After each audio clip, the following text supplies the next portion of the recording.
La Contrahistoria. Un programa presentado y dirigido por Fernando Díaz Villanueva.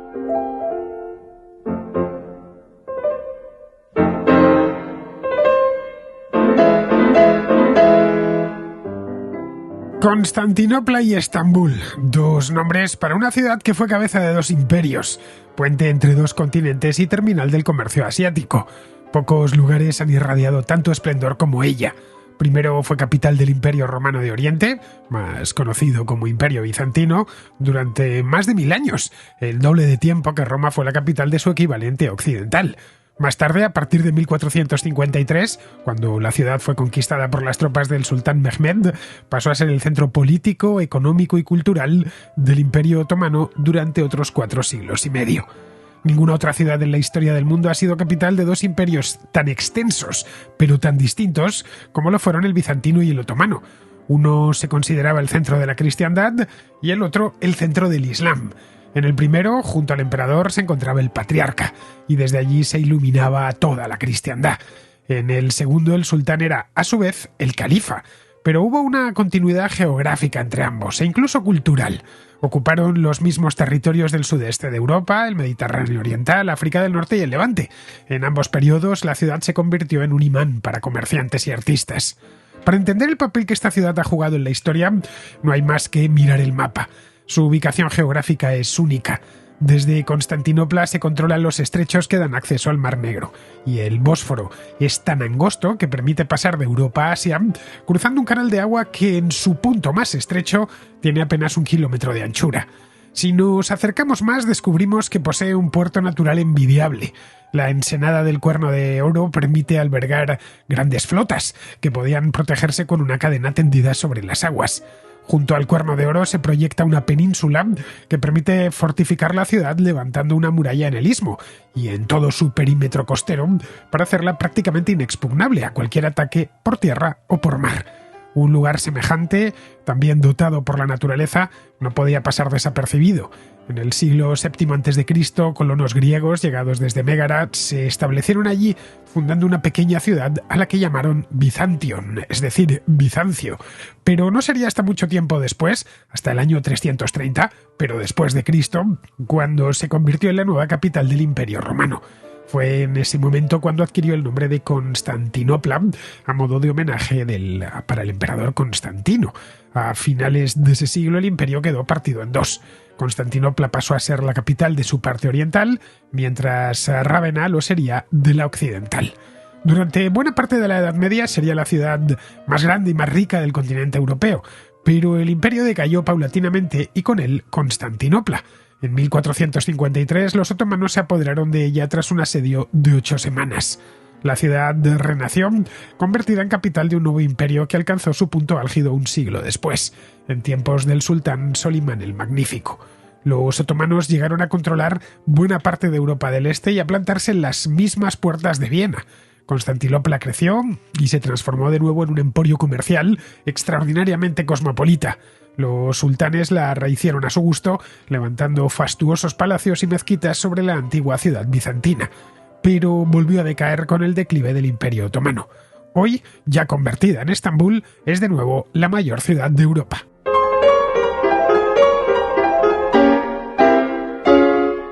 Pocas ciudades han tenido un recorrido histórico tan rico como Constantinopla. Es una ciudad que tiene no uno, sino 3 nombres. Durante los primeros siglos de existencia se llamó, como os decía antes, Byzantion, o Bizancio, que es como pasó a nuestro idioma desde el latín, un término que terminaría haciendo fortuna, pero no en tiempos de Roma, sino mucho después, ya en el siglo XIX, cuando los historiadores occidentales lo utilizaron para denominar al Imperio Romano de Oriente, tras la caída del Imperio Romano de Occidente.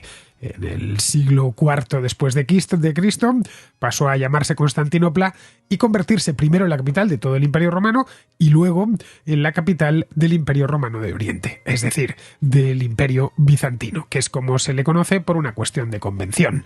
A fin de cuentas, si tenemos que ahorrar palabras, pues ahorramos palabras, que es de lo que se trata, para no estar diciendo Imperio Romano de Oriente, a pesar de que a partir del siglo VI-VII su conexión con la Roma original ya era muy muy tenue y terminaron incluso rompiendo con la propia Roma a efectos religiosos. Por lo tanto, lo de bizantino, aunque ellos nunca se denominasen bizantinos, sino romanos, se hacían llamar así los bizantinos, Romaioi, es útil, es funcional, nos permite entendernos fácilmente. Esa es la razón por la cual yo utilizo el término bizantino, a sabiendas de que es un término pues inventado entre los siglos XVIII y XIX para compartimentar bien la historia e ir creando convenciones que permitan conocerla y explicarla mejor. Bien, a partir del siglo IV dejó de ser una ciudad griega importante, pero pequeña, o pequeña en comparación con otras que había en el Mediterráneo, para convertirse en Constantinopla. El nombre le viene Constantinópolis, en honor al emperador que había llevado la capital hasta allí, es decir, en honor al emperador Constantino. La idea primera de Constantino era que se llamase Nova Roma y que sus habitantes fuesen denominados romanos. Nunca llegó a llamarse, al menos popularmente, Nova Roma, se llamaba Constantinópolis, pero ellos mismos, los bizantinos, como ya os decía antes, sí que se llamaban romanos. El nombre de Constantinopla se terminó imponiendo al de Roma, que a fin de cuentas, aunque ya muy decaída, era una ciudad que seguía existiendo en Italia. En el siglo XV cambió de dueños, pasaron los turcos otomanos a apoderarse de la ciudad, pero no cambió de nombre cambiaría mucho tiempo después.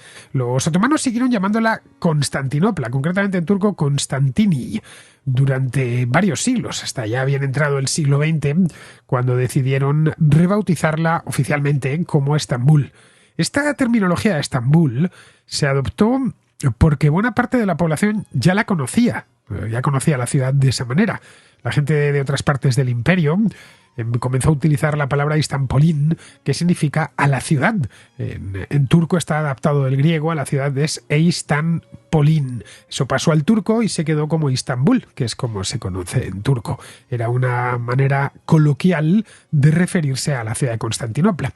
Luego, poco a poco, Istanpolin se fue utilizando más, pero vamos, el nombre oficial siguió siendo Constantinopla hasta, como os decía antes, bien entrado el siglo XX, hasta el año 1930, cuando el gobierno turco decidió escoger otro término, el término Estambul, para Istambul en turco, para denominar a la ciudad, ya que había un problema con la correspondencia. En algunas cartas iba a Constantinopla y en otras a Istanpolin, y al final dijeron los del servicio de correos turco, vamos a ponerle un nombre oficial a la ciudad, y se quedó con ese.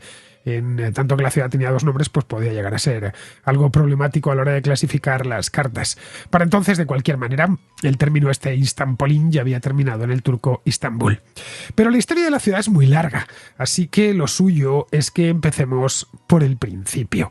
La historia de la ciudad propiamente dicha comienza alrededor del año 660 a.C., cuando los colonos griegos llegados de una ciudad llamada Mégara, que está cerca de la actual Atenas, o estaba, mejor dicho, y son ruinas, fundaron una colonia llamada Bizantion, es decir, Bizancio, en el lado europeo del Bósforo. El Bósforo, ya sabéis, hay dos estrechos que comunican el mar Mediterráneo, mejor dicho, el mar Egeo con el mar Egeo forma parte del mar Mediterráneo, con el mar Negro. Uno son los Dardanelos, que es estrecho y largo, y el otro es el Bósforo, que también es estrecho, es mucho más corto, pero es más estrecho, todavía más angosto que los Dardanelos. Vamos, lo que se conoce como un lugar estratégico. Pues de estos sitios donde nada más mirarlo en el mapa, si no te dicen que ahí hay una ciudad, te lo imaginas fácilmente. Uno de estos sitios que no pasan desapercibidos a nadie. Pues ahí es donde se ubicaron estos colonos. Construyeron una acrópolis en el Cuerno de Oro, justo donde, según han encontrado los arqueólogos, había ya asentamientos previos de tribus tracias desde pues muchísimo tiempo antes. La llegada de los griegos impulsó la economía de aquella zona, de los estrechos, ya que los griegos comerciaban con el mar Egeo, comerciaban con el mar Negro, y abrió aquella peninsulita al mundo entero, o al menos al mundo antiguo. La ciudad sufrió un breve periodo de dominio persa a principios del siglo V a.C., pero los griegos la recuperaron durante las guerras médicas. Bizancio luego se apuntó a la Liga Ateniense, no olvidemos que sus primeros pobladores venían de Mégara, y después a la Segunda Liga Ateniense, y ya obtuvo finalmente su independencia como polis independiente, dejó de ser una simple colonia en el siglo IV a.C., en el año 355 exactamente. Se alió con los romanos siglos más tarde, y luego se convirtió en parte del Imperio Romano, como tantas y tantas ciudades del Oriente Mediterráneo. Pasó a formar parte del Imperio Romano en el año 73. Era una ciudad 73 después de Cristo, es decir, ya en el siglo I.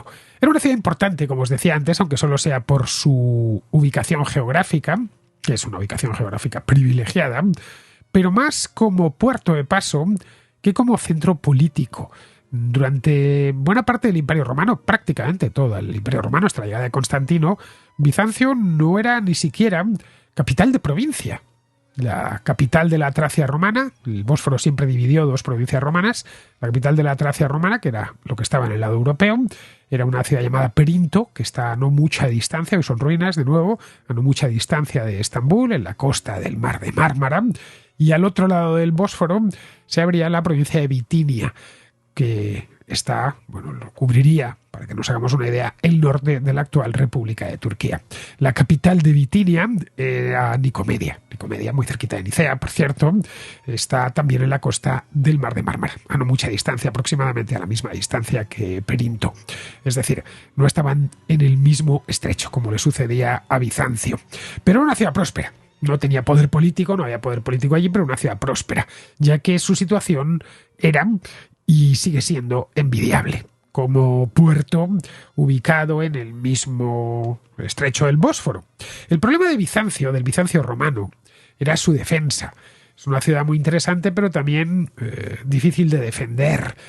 No difícil, es fácil una vez has hecho las obras adecuadas para defenderte. No estaba amurallada o no se amuralló hasta muy tarde, y eso la hacía muy vulnerable. Pero la muralla de Bizancio era cara, porque no solo había que amurallar el istmo, sino todo el perímetro el perímetro del que daba al propio Bósforo. Eso sí, su situación geográfica era única. En eso mismo es en lo que seguramente se fijó el emperador Constantino, cuando en el año 330 mandó construir una muralla alrededor de toda la península. Es decir, todo, tanto en el istmo como una muralla por todo el perímetro costero. La ciudad pasó a ser, de este modo, inexpugnable, tanto por ataques desde tierra, naturalmente, como por ataques desde el mar. La muralla de Bizancio tenía la peculiaridad de que era mucho más extensa su lado marítimo, como en una península, mucho más extensa su lado marítimo que su lado terrestre. Eso lo hacía interesante, en tanto que el lado marítimo lo puedes defender con murallas, pero también con una flota poderosa, que es lo que los bizantinos tuvieron durante buena parte de su historia. Y en el otro lado, el lado de tierra, llamémoslo así, como la puerta de tierra de Cádiz, ese lado había que amurallarlo especialmente bien, porque cualquier invasión podía entrar por ahí. Menos de un siglo después, Constantino se llevó la corte imperial romana, que andaba vagando, había abandonado a Roma ya y andaba vagando de ciudad en ciudad por el norte de Italia, decidió llevarla a esa parte del imperio, que era la parte más rica, la parte más avanzada. Constantino pensó que en tanto que Occidente se encontraba en el lado occidental del imperio, en franca decadencia, en aquel momento al menos, pues lo suyo era trasladar la corte a esta parte oriental del imperio. Y desde el siglo IV, la década de los 30 del siglo IV, es decir, a partir de 330, se convirtió en la Nueva Roma, la ciudad en la que residía el emperador y desde la que se gobernaba todo el imperio. Eso sí, apenas 3 años después de la caída de Roma, el emperador Teodosio II comenzaría, de la caída de Roma occidental estoy hablando, comenzaría, para amurallarla todavía mejor, la construcción de una segunda muralla defensiva exterior, a través del istmo, entre el Cuerno de Oro y el Mar de Mármara. Es decir, una parte que la cerrase bien, ya había hecho Constantino la primera, pues una segunda. Esta segunda muralla era espectacular. Llevaría a construirla, de hecho, más de un cuarto de siglo. Todavía quedan restos de esta muralla, están en pie, pues a solo unos 100 metros al oeste de la anterior muralla de Constantino, que, proporcionan o te dan a la ciudad una entrada impresionante, a la ciudad moderna estoy hablando. En el momento de su construcción, esta muralla exterior era realmente asombrosa. La muralla tenía 6,5 kilómetros de largo, de costa a costa, tenía 12 metros de alto y 6 metros de grosor. Contaba con 90 torres de vigilancia, es decir, una torre cada 15 metros. Frente a las murallas cavaron un foso de 20 metros de ancho y 6 metros de profundidad. para que la maquinaria de asedio no se pudiese acercar demasiado. Ese foso se llenaba con el agua de la lluvia, convirtiéndolo en un canal infranqueable, que complicaba pues muchísimo cualquier asedio que se le pudiera poner. Y le pusieron unos cuantos a Constantinopla. La muralla era considerada, con toda la razón del mundo, impenetrable. Solo había un inconveniente importante, y eso ya no dependía ni de los bizantinos ni de los enemigos de los bizantinos. Constantinopla se encuentra, o Estambul actualmente se encuentra, cerca del límite entre dos placas tectónicas, la placa anatólica y la placa euroasiática, que cada vez que se mueven, la ciudad sufre un terremoto. Los terremotos de Estambul han sido continuos desde la fundación de la ciudad. Han sido continuos y trágicos muchas veces, y conforme la ciudad iba creciendo, pues eran más devastadores. Ya sabéis que un terremoto, cuando realmente nos molesta, no es cuando sucede en un lugar en el que no hay nadie, sino cuando sucede en un lugar en el que hay mucha gente, sobre todo mucha gente concentrada, porque produce muchas víctimas mortales. Hay documentados decenas, centenares, diría yo, de terremotos desde tiempos antiguos. El primero de ellos data, de lo que tenemos documentado estoy hablando, data del año 342. Desde entonces, 342, si os fijáis, 10 años después de que lo convirtiesen en capital, cuando la ciudad empezó a crecer y pasó de ser un pequeño puerto comercial en el Bósforo a ser una ciudad con un gran poder político. Desde entonces, todos los siglos ha experimentado varios, no uno, sino varios. Hay un listado, podéis encontrarlo en internet, de todos los terremotos que ha padecido Estambul, y la lista es interminable. Algunos, eso sí, la mayor parte han sido temblores o simples terremotos sin grandes consecuencias, pero algunos han sido extremadamente destructivos, como el del año 447, el del año 542, que por cierto derribó la cúpula de Santa Sofía y hubo que reconstruirla, el del año 740, el del año 1032, el de 1231, el de 1280, el de 1332 y sobre todo el del año 1509. Cuando llevaba más de medio siglo en manos otomanas. El diseño está muy bien documentado. Según fuentes de la época, el terremoto de 1509 causó la muerte de 10.000 personas. Estambul tenía entonces, se calcula, unos 200.000 habitantes, por lo que murió el centro de la ciudad, por lo que murió en torno al 5% de la población.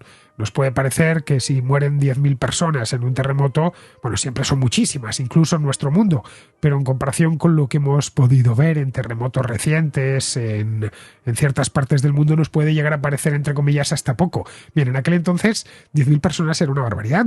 No olvidéis, recordad aquel programa que hice con Alberto Garini hace años sobre demografía histórica y lo vacío que estaba el mundo. Es que el mundo estaba realmente vacío. Es que 10.000 personas en el siglo XVI era una cantidad de gente considerable. Hoy 10.000 habitantes se consideramos un pueblo. En aquel entonces, con 10.000 habitantes, ya se le considera una ciudad pequeña pero aparente. Bien, 10.000 personas del año 1509 en Constantinopla es lo mismo que hoy, o sería lo mismo que hoy. La ciudad de Estambul tiene unos 15 millones de habitantes, que si hoy un terremoto provocase la muerte así, de un día para otro, de 750.000 personas. Eso es el 5% de la población del Estambul actual. El terremoto de 1509 fue al parecer tan mortífero, por lo que nos ha llegado a través de las fuentes, porque fue un terremoto que se produjo durante la noche y les pilló durmiendo.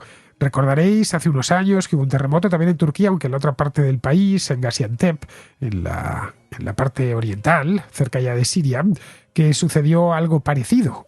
Se produjo el terremoto mientras la gente dormía y eso provocó que a muchos se les cayese de forma literal la casa encima, es decir, que no lo vieron ni venir, ni lo escucharon, y mientras dormían se les vino la casa encima. El terremoto este de 1509, de hecho, provocó un pequeño tsunami en el Mar de Mármara y en el Bósforo, que se estrelló contra las murallas costeras, y al parecer se quedaron con muchos desperfectos. Vamos, lo que no habían conseguido las armadas de sus enemigos lo consiguió este tsunami. Pero volvamos al siglo V. En el año 477, después de Cristo, Atila, es decir, el rey de los hunos, estaba ya preparado para marchar con su ejército hacia Constantinopla. Atila terminó devastando el oeste del continente, pero su primera idea era tomar Constantinopla, que era la capital del Imperio Romano, la ciudad más importante con diferencia. Y sucedió entonces que se produjo, como os decía antes, un terremoto. Bueno, os comentaba el del 447, pero es que hubo otro en el 477 que causó graves daños en la ciudad y se abrió incluso varias brechas en las defensas, en las murallas. En ese momento, además, el terremoto ocasionó que hubiese un brote de peste. Pero era tal la organización y la voluntad de los constantinopolitanos que las murallas fueron reconstruidas en muy pocos días. Cuentan las crónicas que en solo 2 meses, en 60 días. Al menos en algunos aspectos, el Imperio Romano de Oriente era ciertamente igual al Imperio Romano de Occidente en su apogeo. Es decir, que tenían una voluntad de imponerse y de subsistir encomiable. Al enterarse de que las murallas habían sido reconstruidas, Atila pensó que no había posibilidad. Atila estaba perfectamente informado de que estaban compuestas las murallas de Constantinopla, sabía que aquello era impenetrable y que en el caso de que les pusiese sitio iba a terminar con una rebelión en sus propias filas porque no lo iban a conseguir. Así que suspendió el ataque y se dirigió hacia el oeste, donde las ciudades eran más pobres, pero estaban indiscutiblemente mucho menos protegidas que Constantinopla. Así que en cierta medida que Atila terminase recorriendo el Imperio Romano Occidental y causando todo tipo de devastaciones por él, pues se debe a lo fuertes que eran las murallas de Constantinopla. Con el tiempo, estas defensas tan formidables mejorarían todavía más. Incorporaron artillería, embarcaciones navales. Estas embarcaciones navales, estas flotas bizantinas, tenían un arma nueva, revolucionaria, a la que se conocía como fuego griego. Un arma secreta porque nadie sabía cómo replicarla. Fue una invención de un griego llamado Calínicos de Heliópolis, que había nacido a mediados del siglo VII. El arma en sí consistía en utilizar un líquido altamente inflamable que podía ser lanzado desde un barco o desde tierra a chorro mediante unos sifones. Esto se podía proyectar sobre otros barcos enemigos o sobre grupos de infantería que estuviesen cerca, enemigos también. Esto les cubría de una sustancia adhesiva pegajosa, que estaba en llamas y que era imposible, completamente imposible de extinguir. También lo metían en bolas de barro, de arcilla, que podían lanzar con catapultas a las tropas que avanzaban contra ellos. Los lanzaban estas bolitas las lanzaban con una flecha. En este sentido, el fuego griego, como vemos, fue un precursor de 2 armas muy contemporáneas. Por un lado, en el caso de estas bolitas de arcilla, sería el precursor de las granadas de mano y también precedió al lanzallamas moderno. De hecho, según cuentan, no sabemos de qué estaba compuesto, pero que era tan pegajoso que se te pegaba a la piel y te quemaba vivo, que podría ser asimilable a lo que en nuestros días es el napalm. Una ventaja adicional del fuego griego era que era más ligero que el agua, por lo que podía verterse sobre la superficie del mar, es decir, el chorro desde un barco salía y no se hundía, sino que se mantenía a flote y encendido mientras tuviera combustible. Y esto, el viento o la corriente transportaba estas aguas con una capa ardiendo por encima hacia la flota enemiga. Esto, evidentemente, incendiaba los barcos enemigos con esta sustancia que era imposible de apagar. Según descripciones que nos han llegado de aquella época, las llamas del fuego griego iban acompañadas de truenos y de una cantidad de humo impresionante que hacía imposible que los barcos o que las unidades de infantería pudiesen maniobrar. Como vemos, era un arma perfecta. No solo no tenían contramedida a los enemigos contra ella, sino que en el momento en el que la utilizaba servía para quemar al enemigo y también para confundirle. Es decir, los que no habían sido objeto de esta sustancia quedaban confundidos por el humo. Y se pegaba además a todo, a cualquier superficie. Durante siglos, este arma, que podríamos considerar milagrosa, se convirtió en la salvación de la ciudad, al menos durante los 2 asedios más importantes que padeció Constantinopla. Los bizantinos mantenían en estricto secreto la fabricación de esto. los ingredientes, es decir, las sustancias que habían utilizado para provocar el fuego griego. Esa sustancia sigue siendo un secreto, ya que su composición se ha perdido. Hay obviamente, y ha habido, especialmente a lo largo de los 2 últimos siglos, infinidad de especulaciones sobre sus componentes. Algunos aseguran que quizá pudo incorporar salitre, por lo que nos encontraríamos ante una forma de pólvora, que la pólvora se había descubierto en China, pues mirad, aproximadamente un siglo antes, es decir, es casi contemporáneo, pero que no llegó a Occidente hasta unos 5 siglos después, más o menos. Otros afirman que el fuego griego lo que contenía era cal viva. Esto explicaría que sus cualidades inflamables se intensificasen al entrar en contacto con el agua. Los investigadores modernos señalan que igual componía algo de petróleo. Es decir, se sabe que hay petróleo en crudo en pozos en el Mar Negro, concretamente en la costa de Rumanía, lo que en su origen, hoy evidentemente ya están exhaustos esos pozos, pero en su momento podían incluso aflorar a ras de tierra.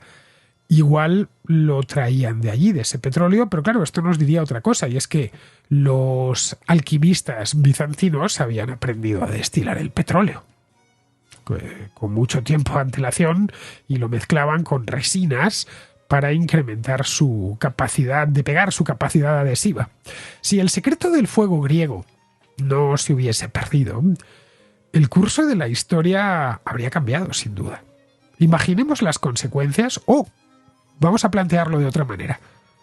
Si el fuego griego, si los enemigos o los amigos de Bizancio hubiesen acertado con la composición del fuego griego y lo hubieran empezado a utilizar ellos, imaginemos las consecuencias. No sé, si los ejércitos medievales de la Europa occidental hubieran conseguido poner sus manos en él. ¿Cómo habría sido la Guerra de los 100 años? O las Cruzadas del Norte, o la Reconquista en la península ibérica. Pero bueno, nunca salió de Bizancio, así que solo nos queda hacer eso mismo, historia contrafactual e imaginar. El hecho es que, y esto ya no es historia contrafactual, sino historia factual, el hecho es que este arma fue importante, básica, de hecho, para defender Constantinopla, pero en tanto que nunca pasó a otros ejércitos, no influyó de forma decisiva en la historia del resto de Europa o del Mediterráneo, ya que nunca salió del Bósforo.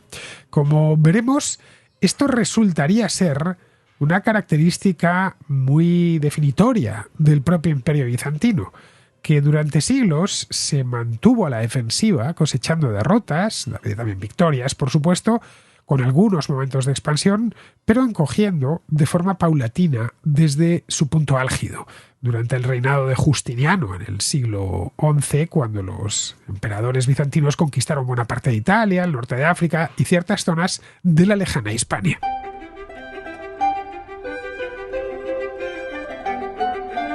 Con semejante poder artillero y unas murallas impenetrables, Bizancio se convirtió en la principal potencia del mundo alto medieval. Todos miraban entre los siglos V y X hacia Constantinopla, buscando todo, buscando riqueza, buscando inspiración. Cuando los navegantes occidentales, llegados desde lugares como Italia, como España, como el sur de Francia, llegaban al Bósforo y veían de lejos el skyline, el perfil de la ciudad, se quedaban asombrados por su magnificencia. A esa magnificencia contribuía sin duda la muralla. También las casas que podían ver, los palacios, los edificios públicos, el hipódromo, pero sobre todo la Basílica de Santa Sofía, que era algo único en todo el mundo. Santa Sofía fue levantada en el siglo VI por orden de Justiniano. Se le encargó a 2 genios de la arquitectura, a Artemio de Trales y a Isidoro de Mileto, que concibieron una iglesia inmensa, con planta central, coronada por una cúpula que tiene un diámetro de 31 metros y que se eleva hasta los 55 metros de altura. Aunque en realidad es más pequeña que la cúpula del Panteón de Roma, sensiblemente más pequeña en diámetro, el Panteón de Roma tiene 43 metros de diámetro, supera con creces a su contraparte romana, por su entorno impresionante de cúpulas de apoyo y la cantidad de luz producida por sus 40 ventanas ubicadas en la base de la cúpula. A diferencia de lo que sucede con el Panteón de Roma, que es anterior en el tiempo, el Panteón de Roma es circular, el edificio es circular y la cúpula, naturalmente es una cúpula, es circular. En el caso de Santa Sofía no es así. Artemio de Trales e Isidoro de Mileto tuvieron que apañárselas para, sobre una planta cuadrada, convertirlo en una cúpula que fuese circular. Para eso se valieron de una técnica, las pechinas que se ven en los lados, que luego se decoraron muy bonitas por dentro, por la parte interior de la iglesia. Bueno, esta solución se universalizó, digamos, y siempre que se quiere convertir una planta cuadrada en una cúpula circular, pues se utiliza esto mismo que utilizaron Artemio de Trales e Isidoro de Mileto. La cúpula de Santa Sofía, de hecho, fue la más grande del mundo, sobre base cuadrada, durante casi 1000 años. Hasta que Filippo Brunelleschi construyó la cúpula de Santa María de las Flores en Florencia, pero esto nos tendríamos que ir ya pues a 1436, que es cuando quedó inaugurada. Como los bizantinos no dejaban de ser griegos, no hay que olvidarlo, dedicaron la basílica a la Hagia Sophia, es decir, a la Santa Sabiduría. Su construcción llevaría no demasiado tiempo para lo grande que es. Les llevó construirla unos 6 años, que es muy poco tiempo, teniendo en cuenta lo que tardaron en construir otras, o lo que les tardaron en construir la propia segunda muralla u otras obras de la antigüedad. Se cuenta que emplearon más de 10.000 obreros y no escatimaron en ningún momento gastos de materiales. En aquel momento, como os decía, el imperio bizantino estaba en su momento álgido y no le faltaban los recursos. Estaba, por ejemplo, llena de oro. Se estima que el edificio terminado contenía más de 160 toneladas de oro trabajado. Hagia Sophia sería la maravilla arquitectónica del mundo alto medieval, la obra maestra del arte bizantino, o al menos de la arquitectura bizantina. Un edificio que permanecería sin igual pues en muchas cosas, en belleza, en proporción, en logros técnicos, durante casi un milenio. Pues hasta el Renacimiento italiano, tendríamos que ir hasta el siglo XV. Sus proporciones geométricas lo que nos dicen es que las matemáticas de la antigua Grecia eran realmente formidables. Su decoración incorpora simetrías y patrones de gran belleza estética. De hecho, toda la estructura está impregnada de ingenio matemático. El más intrigante de todos, nunca se ha sabido por qué, es la ausencia de números irracionales en sus proporciones. Es decir, que cuando aquellos navegantes llegaban desde el otro lado del Mediterráneo, que era mucho más pobre, y veían aquella iglesia, se quedaban extasiados. Santa Sofía, además, se concibió como para crear esa impresión, como principal iglesia del cristianismo, para que cualquiera que viniese de Italia y hubiese visto la basílica que había en el Vaticano, que no era la actual, sino la anterior, pensase que realmente el centro de la cristiandad no estaba en Roma, sino en Bizancio. Bueno, esta era la voluntad manifiesta del emperador, trasladar la idea de que Constantinopla era la capital del mundo, que allí se encontraba el poder político y el poder religioso de toda la cristiandad. Pero Constantinopla no solo era una ciudad monumental, que lo era y muchísimo. Ciudades monumentales había otras en el Mediterráneo, empezando por la propia Roma, que bueno, aunque en los siglos VI y VII había decaído mucho y se encontraba pues prácticamente deshabitada, seguía teniendo grandes monumentos. En Oriente el número de ciudades monumentales era aún mayor, empezando por la propia Alejandría y continuando por Antioquía o por Éfeso, pero ninguna otra tenía una posición tan privilegiada. Eso la convirtió en la principal potencia comercial del mar Mediterráneo primero y luego mantendría ese título durante muchísimo tiempo del Mediterráneo oriental. Las rutas comerciales, como la ruta de la seda, por ejemplo, terminaban en puertos sirios, como el puerto de Tiro o el puerto de Antioquía, que estaban dentro del Imperio Romano Oriente, dentro del Imperio Bizantino. La ruta comercial que llegaba desde la India a través del Mar Rojo iba a morir a Alejandría, también una ciudad bizantina.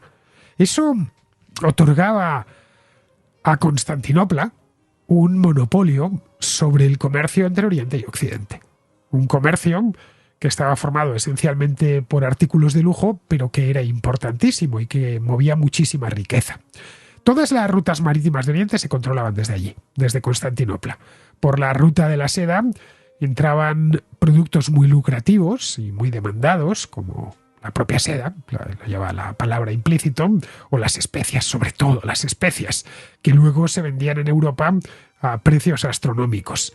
La propia seda empezó a producirse en el Imperio Bizantino y rompieron con el monopolio chino. En el siglo VI, dos monjes bizantinos trajeron de contrabando unos huevos de gusanos de seda desde China hasta la costa del Mediterráneo. Esto, como os decía, acabó en seco con el monopolio chino sobre la producción de seda. En Bizancio empezaron a producirla a gran escala y a venderla en Occidente. Eso sí, el secreto y la ventaja no les duró mucho. Esos mismos gusanos terminaron en otras partes del Mediterráneo, especialmente en Italia y en España, donde aparecieron industrias sederas muy importantes. Pero durante el siglo VI y el VII, el Mediterráneo era esencialmente un lago bizantino, gobernado desde Constantinopla. Occidente en aquel momento era débil y estaba tomado por los bárbaros.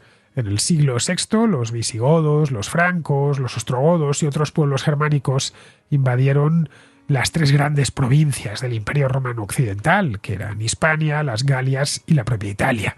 Las Galias se conformó el reino franco. En Hispania se conformó un nuevo reino también, el reino visigodo, y en Italia un reino ostrogodo. Luego entraron más tarde los longobardos. Los bizantinos habían mantenido su control de la Europa sudeste, es decir, los Balcanes, por supuesto Asia Menor y todo el Levante, y pronto empezaron a expandirse. Bueno, todo el norte de África, gran parte de Italia y parte incluso del sur de España, donde llegaron a constituir una pequeña provincia que tuvo una vida efímera. Esto significaba que buena parte del Mediterráneo estaba de nuevo bajo control bizantino, tal como lo había estado en el Imperio Romano. Además de dominar el Mediterráneo, Constantinopla también estableció otra ruta comercial más desconocida con el norte, con los vikingos, que descendían hacia el sur por los ríos de un país habitado por personas a las que llamaban Rus. Ese país corresponde con lo que hoy es Rusia, Bielorrusia y Ucrania. Se movían hacia el sur desde Novgorod, bajando por el Dnieper, pasando por Kiev. Los vikingos ya salían al Mar Negro por la desembocadura del Dnieper y de allí a Constantinopla, con quienes donde establecieron vínculos comerciales, bueno, una muy fructífera relación comercial. ¿Qué iban a buscar allí estos vikingos? Pues iban a buscar lo mismo que los comerciantes genoveses. Iban a buscar seda, iban a buscar especias y productos de lujo. Los bizantinos, a cambio, pues obtenían ciertos productos que venían de la estepa y del norte de Europa, como el ámbar, como las pieles y también como los esclavos. Constantinopla era una ciudad que tenía un mercado de esclavos importantísimo. Vamos, no es casual que situada en el centro, en el corazón de esta inmensa red comercial, en su apogeo, Constantinopla fuese la ciudad más rica del mundo, al menos de esta parte del mundo, con la economía más avanzada y más sofisticada. Pero a diferencia del anterior Imperio Romano, el Imperio Romano de Oriente o bizantino exhibía ciertas diferencias básicas, donde el antiguo Imperio Romano se fundamentaba su legitimidad sobre la figura del emperador, a quien todos debían obediencia, incluso culto. Los antiguos romanos tenían la afición de divinizar a sus emperadores una vez habían muerto. El Imperio bizantino tenía como núcleo principal, como pilar fundamental, la religión cristiana. Era un imperio cristiano. La conversión de Constantino al cristianismo en el año 337, en su lecho de muerte, como bien sabéis, el edicto de Milán es de muchos años antes, del año 313, pero Constantino siguió siendo pagano hasta que se murió. Y ya cuentan, la leyenda al menos, que el lecho de muerte, seguramente empujado por su madre, por Santa Elena, pues decidió que lo suyo era convertirse al cristianismo. Bien, a partir de ahí, de Constantino, se consolidó una nueva unidad de poder entre la Iglesia y el Estado. Antes, los emperadores romanos decían ser dioses, o lo decían sus deudos, o representantes de los dioses en la tierra. Pero aquello realmente tenía poca importancia religiosa real, poco impacto, digamos. Los súbditos del imperio asumían que el emperador era poderoso, por suerte que por lo que les traía, podía traer, si no pensaban que era poderoso, mal andamos. Sabían que era un símbolo, pero como había tantos dioses, el panteón era gigantesco, porque no solo eran romanos, sino eran todos los que habían ido adoptando los romanos por todo el imperio. Se trataba tan solo el emperador de uno más. Es cierto que en las ciudades se levantaban templos de culto imperial, pero que eran más de culto político que de culto imperial. Eran un símbolo de sometimiento al imperio. Y además, incluso en los casos de grandes emperadores, léase Octavio Augusto o Trajano, a los que divinizaron, eran dioses, pero dioses menores en comparación con los grandes dioses del panteón antiguo. Es decir, que en la cuestión religiosa no tenía la misma importancia, ni muchísimo menos unificada. La conversión de Constantino dio un significado distinto a la cuestión religiosa, ya que venía respaldado el cristianismo por una teología mucho mejor desarrollada. Constantinopla se consideraba a sí misma como el último bastión y el principal, no solo el último, sino el principal del verdadero cristianismo. En Europa occidental, los obispos de Roma, es decir, los papas, se habían visto obligados a llegar a acuerdos de todo tipo con los invasores bárbaros, que o eran paganos o eran herejes, como el caso de los arrianos, caso de los visigodos, sin ir más lejos. Durante siglos, además, el control de los papas sobre la cristiandad occidental fue muy tenue. Los cristianos en Hispania o en las Galias o en Britania eran realmente autónomos, y su conexión con el Papa de Roma era suave. No sería hasta el siglo XI cuando el papado romano se sintió suficientemente fuerte como para volver a imponerse en Occidente y reunificar la cristiandad latina. Bueno, esa es la razón por la que fueron apareciendo ritos distintos. En el caso de Hispania, pues apareció un rito propio, el rito hispano, que se eliminó ya a partir del siglo XI por el rito romano. Primero en los reinos cristianos del norte y luego posteriormente en las zonas reconquistadas, donde todavía quedaban cristianos, los mozárabes, que ya cuando se reconquistaron las últimas partes ya eran muy poquitos, pero que tenían su propia liturgia, que no era la liturgia romana. A ese proceso lo conocemos como Reforma Gregoriana, un movimiento de renovación y centralización de la Iglesia Católica que impulsó un papa, el Papa Gregorio VII, de ahí lo de Reforma Gregoriana, a finales del siglo XI. Su principal objetivo era liberar a la Iglesia de esos poderes seculares, darle autonomía o devolverle la autonomía, especialmente en lo que respecta a la investidura de obispos y de abades, y fortalecer la autoridad espiritual del Papa. La autoridad secular nunca la tuvo en Occidente, más allá de los alrededores de Roma, pero sí al menos la autoridad espiritual sobre la cristiandad occidental, porque la oriental tenía su propio patriarca y el emperador a su lado. Era, por lo tanto, inevitable que con el tiempo estallase un cisma entre el cristianismo occidental, más tarde lo que se conocería como catolicismo, y el oriental, al que llamamos ortodoxo, cuya sede principal en Constantinopla. Esta división se fue haciendo más y más grande porque ambos cristianismos se desarrollaron en paralelo, pero de forma diferente. A ello contribuía la separación geográfica, también la separación política. El Imperio bizantino, exceptuando un periodo en el que logró gobernar sobre buena parte de la península itálica, una vez se retrajo de allí, no volvió a poner sus pies en Occidente. Por lo tanto, ya había una separación política. Y luego también había una separación cultural, lingüística concretamente. La lengua litúrgica del cristianismo occidental era el latín, mientras que en Bizancio se empleaba el griego. Esto a menudo causaba problemas con la interpretación de los textos sagrados de la Biblia. Así aparecieron un montón de diferencias doctrinales. Estas diferencias pueden parecernos, desde nuestra perspectiva actual, como disputas teológicas insignificantes, pero en ese momento se consideraban cuestiones de profunda importancia. El credo de Nicea, del año 325, y los que vinieron después de distintos concilios, pero especialmente el de Nicea, es el credo fundamental del cristianismo. Y comienza con una declaración que dice, esta es la base misma de la religión cristiana, que dice, os lo digo en castellano, no en latín, que es como se redactó: creo en un solo Dios, Padre Todopoderoso, Creador del cielo y de la tierra, de todo lo visible y lo invisible, Creo en un solo Señor, Jesucristo, Hijo único de Dios, nacido del Padre antes de todos los siglos. Luego continúa porque a Jesucristo le dedica más espacio. Y luego, creo en el Espíritu Santo, Señor y dador de vida, que procede del Padre y del Hijo, que con el Padre y el Hijo recibe una misma adoración y gloria y que habló por los profetas. Bien, como vemos, viene a decir algo así como: creo en Dios Padre, creo en Dios Hijo y creo en Dios Espíritu Santo.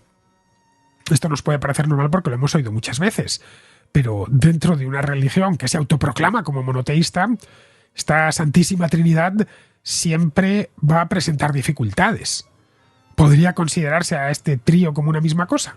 Una pregunta. Otra, ¿emanaba el Espíritu Santo tanto de Dios Padre como de Dios Hijo? ¿O era Jesucristo el Hijo de Dios y el Espíritu Santo el Espíritu de Dios? Bien, estos asuntos se debatían acaloradamente en Constantinopla.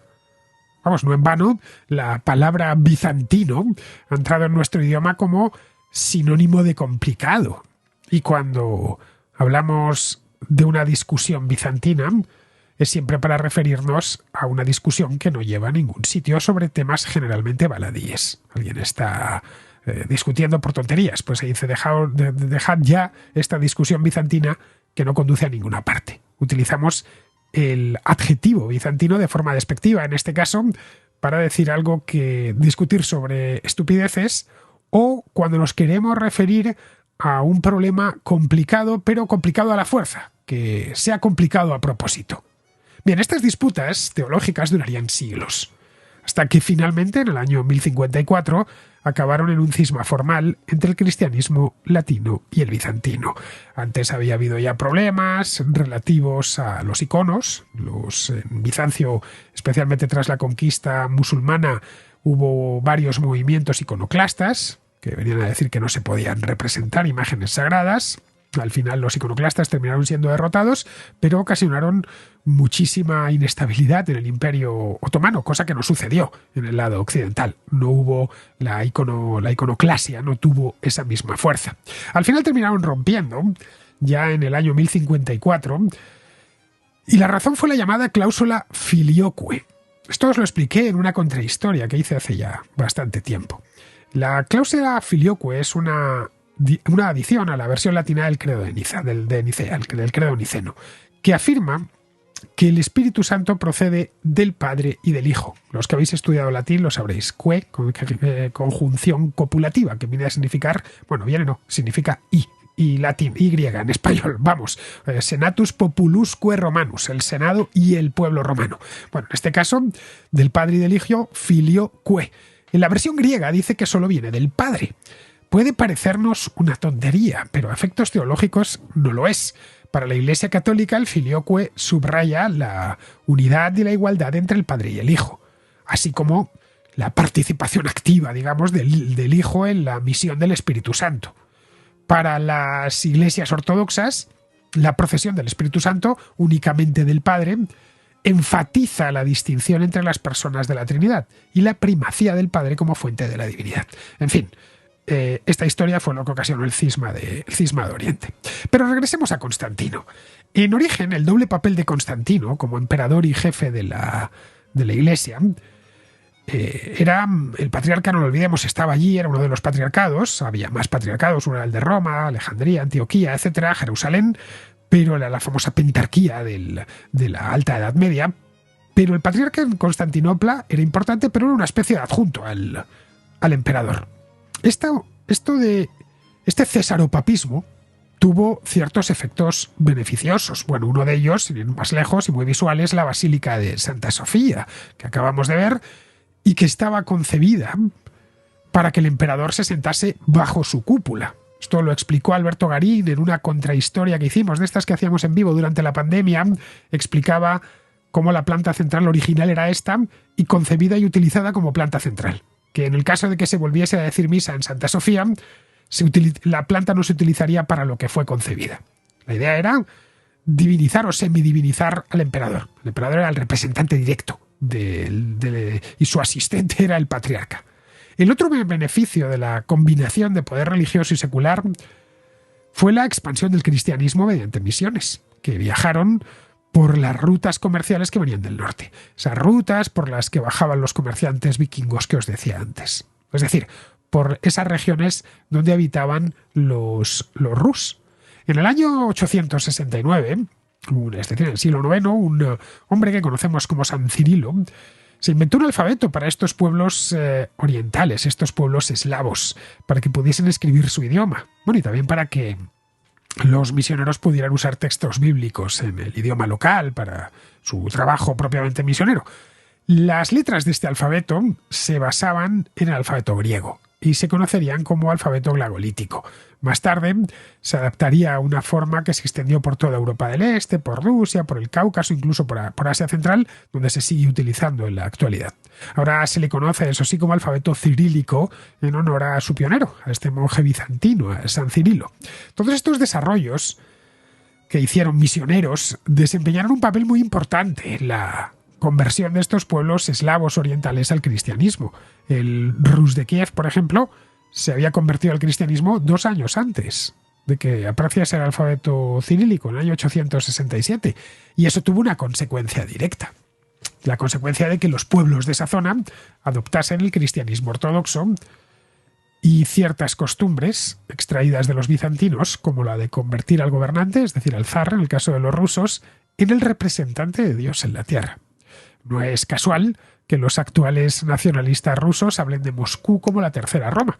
La primera fue Roma, la segunda Bizancio y la tercera Moscú.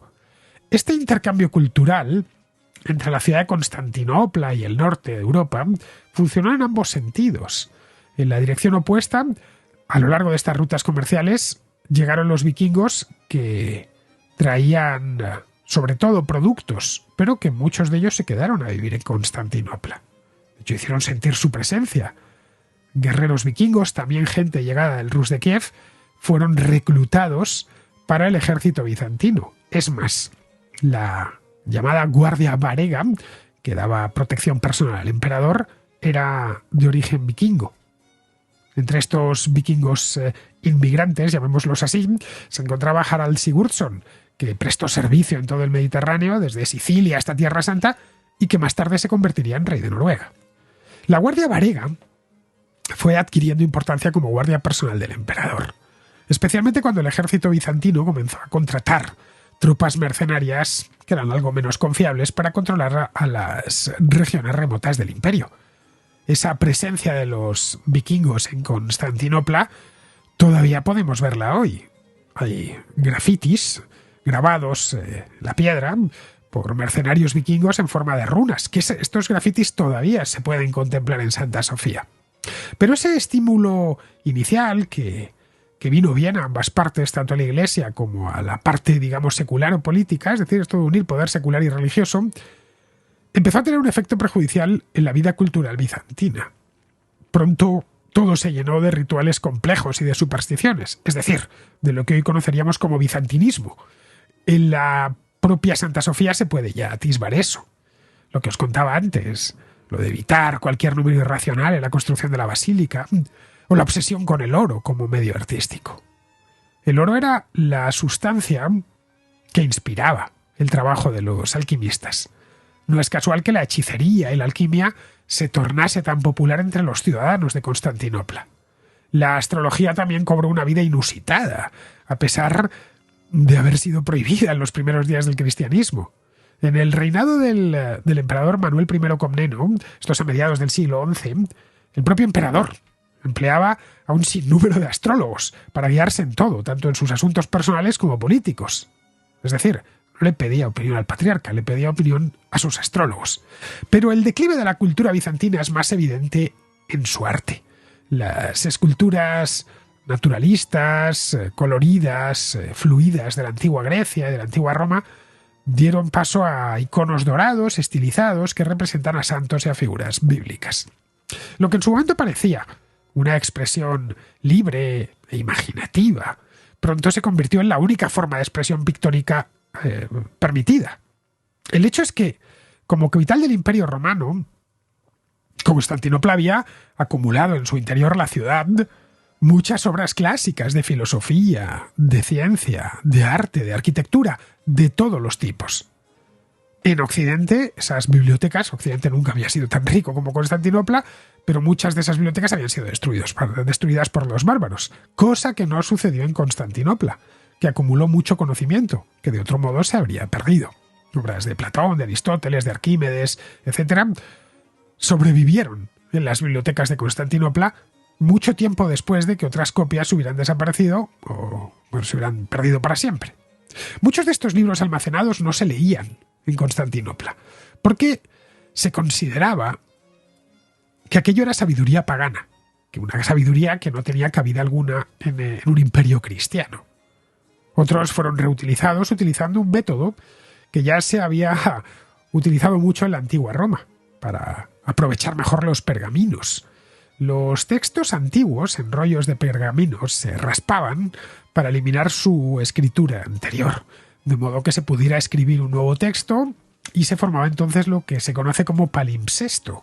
Este término deriva del griego palimpsestos y está compuesto de dos palabras: pseon, que es raspar o borrar, y palin, que significa de nuevo, por lo que podríamos traducirlo como raspado y listo para ser usado de nuevo, una cosa así.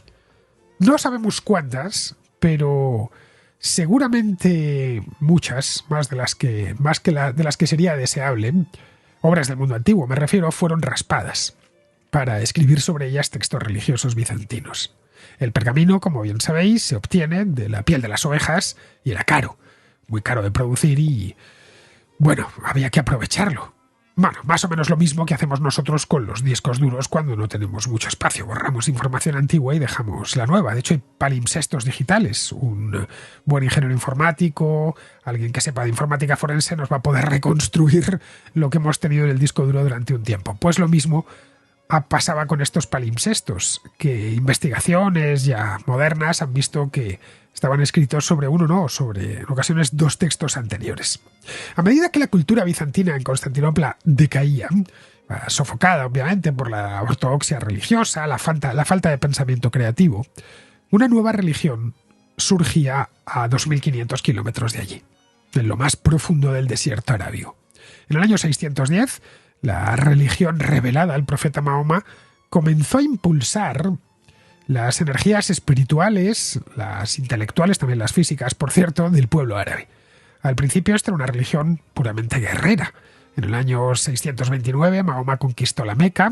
En unos pocos años sus seguidores habían invadido toda la península arábiga. 30 años después habían conquistado territorios pues desde Libia hasta Afganistán. Y a principios del siglo VIII se metieron en el continente europeo, pero por occidente, es decir, por la península ibérica. Tenía un empuje imparable. De forma inevitable, pues los guerreros musulmanes pronto empezaron a hacer incursiones en el imperio bizantino y chocaron con él, arrasando todo el Levante e invadiendo Asia Menor. En el año 674, la propia ciudad de Constantinopla se encontró sitiada. Después de un sitio larguísimo, duró 4 años. El emperador Constantino IV al final consiguió liberar su ciudad y destruyó la flota árabe. ¿Adivinad con qué? Pues sí, efectivamente, con el fuego griego. Aunque la ciudad, es decir, Constantinopla, se salvó, los musulmanes despojaron al imperio bizantino de sus posesiones más preciadas en el norte de África y en todo el Levante, que eran las provincias más ricas del imperio. A diferencia de los bizantinos, la nueva religión no reprimía el pensamiento creativo, el científico o el filosófico. Conocer al mundo, según aquellos primeros musulmanes, era conocer la mente de Dios. Los textos de los antiguos griegos fueron estudiados con detenimiento y traducidos al árabe. Esa es la razón por la que buena parte de estas obras clásicas entró en Europa occidental no desde el este, no desde Bizancio, desde Constantinopla, sino desde el sur, desde Al-Ándalus, hasta donde llegaban esos textos traducidos al árabe.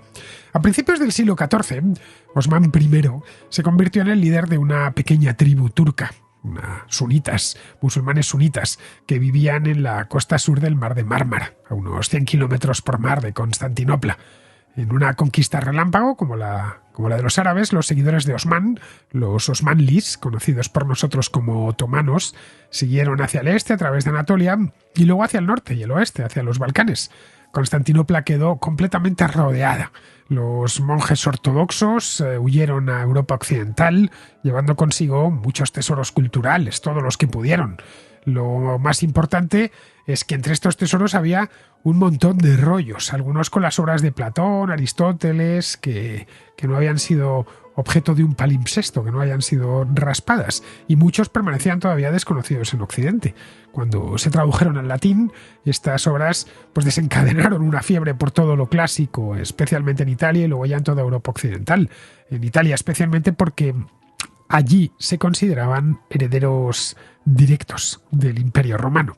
Con la ciudad rodeada era cuestión de tiempo que cayese. Y que terminó cayendo a mediados del siglo XV. En 1453, Mehmed II, un sultán muy joven, de solo 21 años, descendiente directo de Osman I, dispuso 200.000 hombres frente a las formidables murallas dobles de Constantinopla. Mehmed había conquistado todo lo que se había encontrado a su paso, incluyendo partes tan lejanas como Hungría, y se había enterado de que había un maestro fundidor de hierro en Hungría llamado Orbán, que presumía de ser capaz de construir un cañón de hierro capaz de destruir los muros de Babilonia. Cumplió su palabra y fue a por él. Dijo que tenía que encontrar a este hombre y ponerle a su servicio. Orbán procedió a fundir un cañón de bronce de 8 metros de largo, el que pesaba casi 17 toneladas. Este arma podía disparar balas de cañón, de piedra evidentemente, de granito, que pesaban media tonelada, a una distancia de unos 800 metros. Es decir, más allá del alcance de cualquier fuego griego o de los ballesteros genoveses que empleaban los bizantinos. Mehmed II seleccionó lo que consideraba el punto más débil de las murallas, la puerta de San Romano, y el 11 de abril ordenó a los artilleros de su gigantesco cañón que comenzasen a disparar a todas horas, día y noche, contra el objetivo. Solo tenían que detenerse cuando el cañón se sobrecalentaba. Así que después de 50 días, una brecha se abrió en la muralla, una brecha que era escalable, la muralla exterior de la ciudad. En una operación planificada de manera muy meticulosa, durante la noche, más de 1.000 soldados otomanos comenzaron a llenar el foso. A la mañana siguiente, el foso estaba lleno de escombros. Esto es importante. Ya os decía antes al principio que ese foso, una de las claves es que se llenaba de agua, de la lluvia, pero es que habían estado bombardeando la ciudad sin parar. A la mañana siguiente, las tropas de Mehmed irrumpieron a través del foso, que estaba lleno de escombros de la muralla, entraron por la brecha y comenzaron a abrirse camino hacia la muralla interior. Los soldados turcos, que estaban entre las dos murallas, encontraron que había resistencia de infantería bizantina entre las dos murallas, pero ellos eran más. Así que lo que hicieron los bizantinos fue meterse en el perímetro interior para resistir allí en espera de que alguien les ayudase a levantar ese sitio o que los otomanos terminasen dándolo por imposible. Pero los soldados bizantinos entraron por una de las puertas de la ciudad y se la dejaron abierta. Y por allá se colaron los otomanos. Se abrieron paso hasta el Palacio Imperial, donde el emperador Constantino XI murió luchando junto a sus soldados de la Guardia Varega. El 29 de mayo de 1453, Constantinopla cayó. Se pasó a convertirse, eso sí, dejó de ser capital de un imperio que estaba ya en las últimas, a convertirse en un imperio que estaba creciendo a gran velocidad. Pasó a convertirse en la capital del Imperio Otomano, con Mehmed el Conquistador, que es como pasó a llamarse a partir de ese momento. Santa Sofía se transformó en una mezquita y muchos de los habitantes que habían sobrevivido pues fueron vendidos como esclavos directamente. La intención declarada de Mehmed era simple. Si abrazáis el Islam, os dejaremos en paz. Si aceptáis pagar el impuesto de capitación, os protegeremos si necesitáis nuestra protección. De lo contrario, tendréis la guerra. El territorio conquistado lo llamaban como Dar al-Islam, es decir, el reino de la paz. Todo territorio más allá de este se conocía como Dar al-Harb, el reino de la guerra, que debía ser conquistado para establecer un califato de paz universal. Pero estos elementos, digamos, tan categóricos, pronto se moderarían dentro del Imperio Otomano, tal y como habían hecho los califatos árabes precedentes que habían estado gobernando Oriente Medio durante la Edad Media. Con el tiempo, la Constantinopla otomana se convirtió en una ciudad culturalmente rica y diversa, vibrante incluso.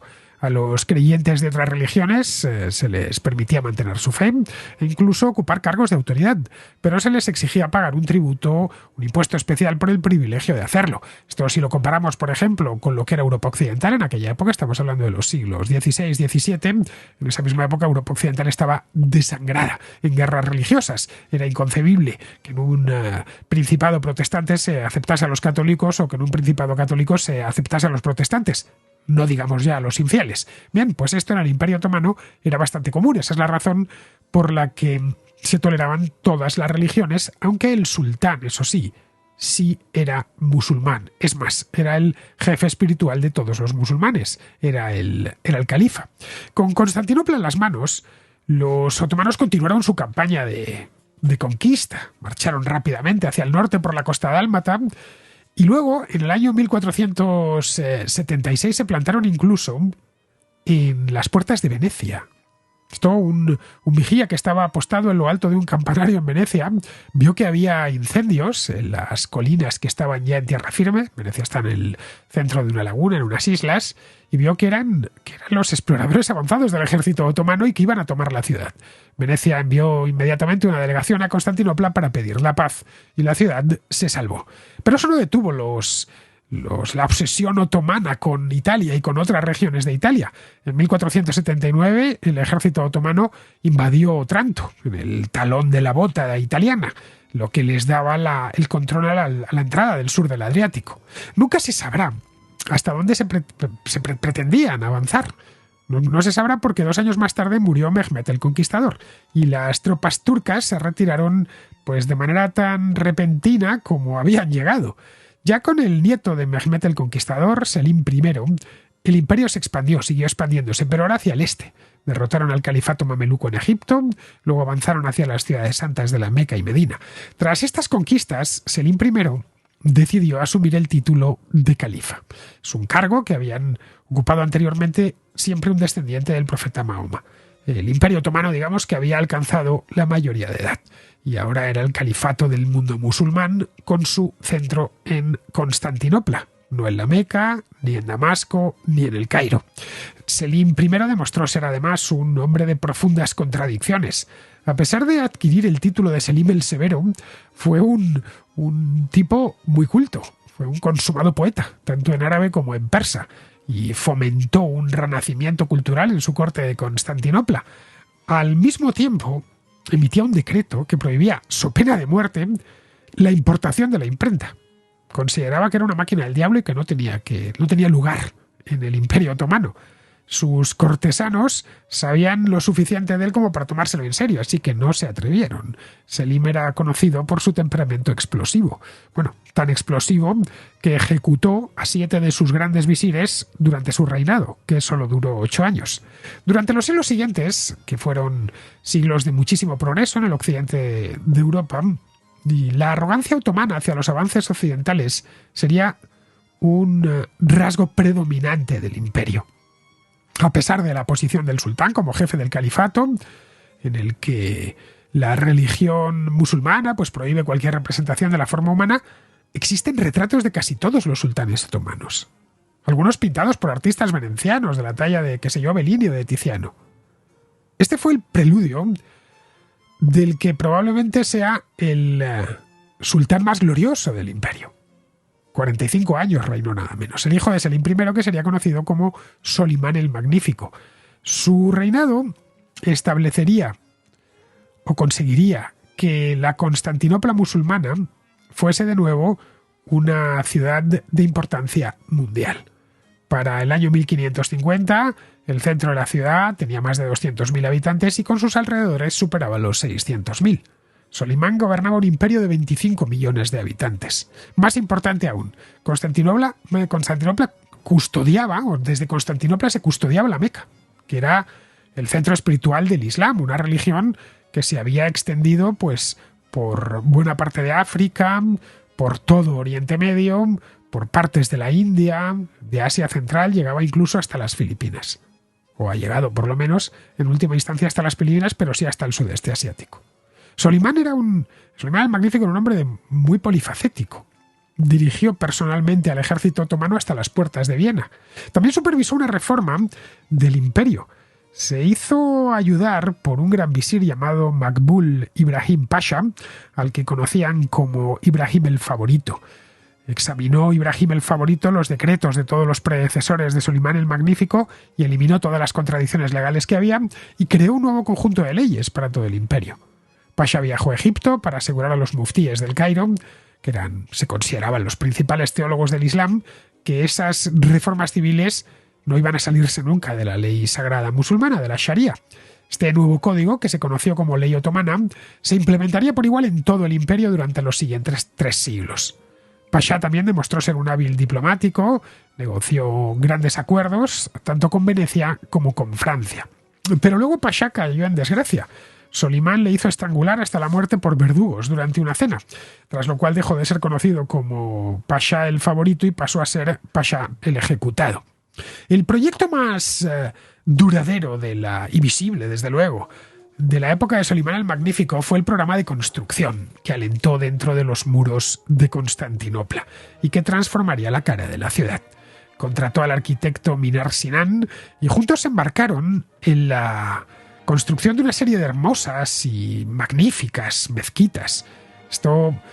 Mezquitas son muy visitadas hoy, son de las más famosas de todo el mundo musulmán, son mezquitas de mármol blanco inspiradas en Santa Sofía. La Constantinopla otomana tenía algunos de los mejores edificios del mundo, una población numerosa y cosmopolita, y desde allí se gobernaba un imperio que se extendía por 3 continentes. Pero fue en esa misma época cuando empezó a dejar de ser el centro del mundo, poco a poco, como siempre le ha sucedido a Constantinopla. Cuando Mehmed el Conquistador se apoderó de la ciudad, todo el equilibrio del comercio mundial cambió de forma radical. Las riquezas que llegaban a través de la ruta de la seda, desde China y desde Oriente y de la India, ya no podían pasar por la Constantinopla cristiana hacia Europa. Esto provocó que las potencias europeas buscasen otras rutas hacia Oriente.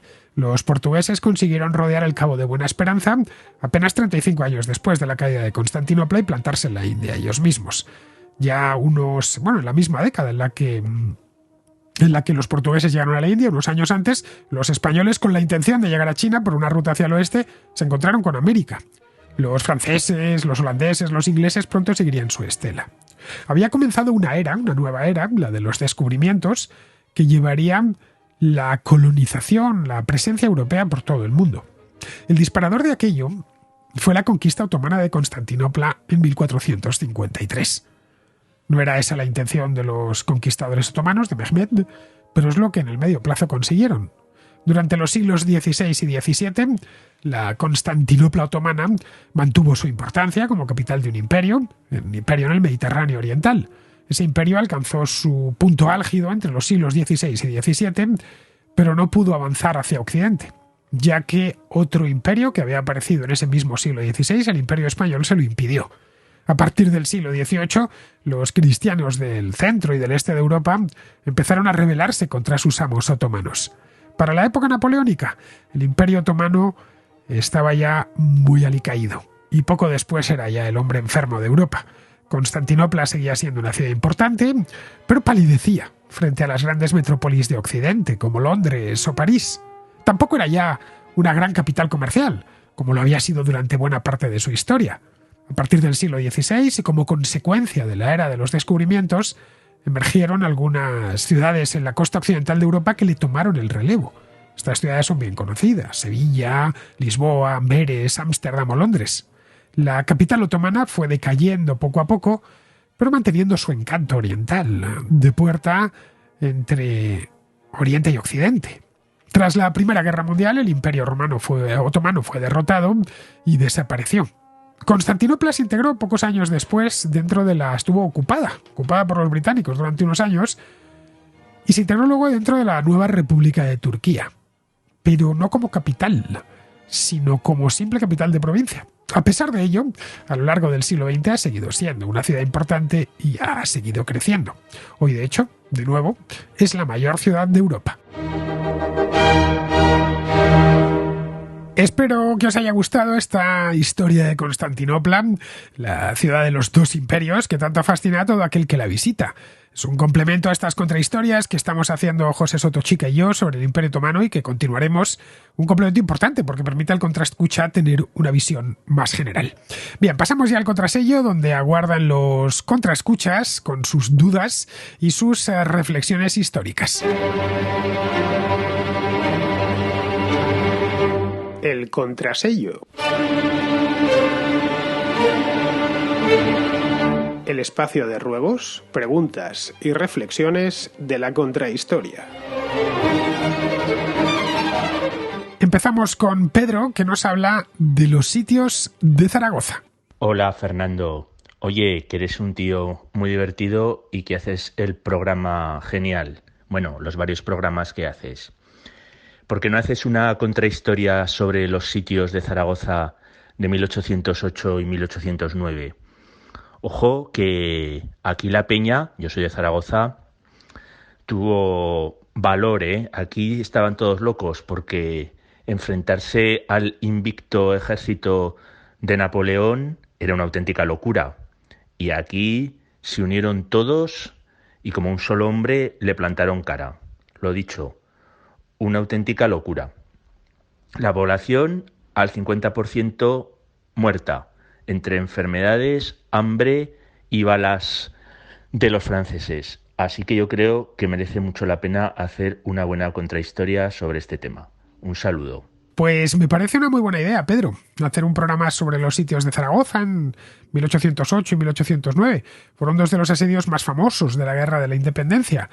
Seguramente sean los más recordados, eso sin duda, aunque no fueron los únicos. Estos asedios se convirtieron en un símbolo de la resistencia de los españoles frente a la invasión francesa y dejaron una profunda huella en la historia y en la memoria colectiva de la ciudad. El primer asedio comenzó en junio de 1808, cuando las tropas francesas, al mando del general Lefebvre, intentaron tomar la ciudad. Los zaragozanos, que estaban capitaneados por José de Palafox y Agustina Aragón, se defendieron con valentía y determinación, utilizando tácticas de guerrilla urbana y aprovechando las fortificaciones improvisadas de la ciudad. A pesar de la superioridad numérica y armamentística de los franceses, los zaragozanos resistieron durante 2 meses, infligiendo importantes bajas al enemigo. Finalmente, en agosto de 1808, los franceses se vieron ya obligados a levantar el asedio. Estaban hartos debido a llegaban refuerzos y además empezaron a propagarse enfermedades entre sus tropas.